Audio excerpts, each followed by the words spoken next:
বিশ্বের শ্রেষ্ঠ আউলিয়া হযরত মাওলানা কামরুজ্জামান হুজুরের ওপেন চ্যালেঞ্জ আবারও প্রমাণিত হলো। বাবরি মসজিদের সাবেক পেশ ইমাম মাওলানা কামরুজ্জামান হুজুরই সাধক জগতের শ্রেষ্ঠ ও জ্ঞানী সাধক, যিনি বিশ্বের বিভিন্ন বিশ্ববিদ্যালয় থেকে সুপার ন্যাচারাল পাওয়ার, তান্ত্রিক বিদ্যা ও জিন পরীর উপর উচ্চশিক্ষা অর্জন করেছেন। তিনি আধ্যাত্মিক ও জালালি ক্ষমতার বলে অতীত, বর্তমান ও ভবিষ্যৎ বলে দিতে পারেন এবং মুহূর্তের মধ্যে সুপার ন্যাচারাল পাওয়ার ও জিনের সংমিশ্রণ ঘটিয়ে পৃথিবীর যে কোনো প্রান্তে যে কোনো সমস্যার সমাধান দিতে পারেন।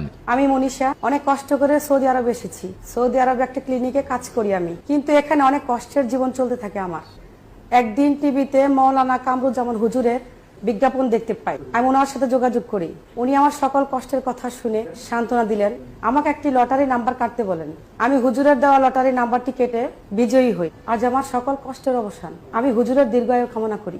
আমি রিপন সিঙ্গাপুর থাকি। সকল প্রবাসী ভাইদের প্রতি অনুরোধ রইল, যারা লটারি খেলে বারবার ব্যর্থ হয়েছেন, তারা একবার হলো মাওলানা কামরুজ্জামান হুজুরের সাথে যোগাযোগ করো, সাফল্য পাবেন ইনশাল্লাহ।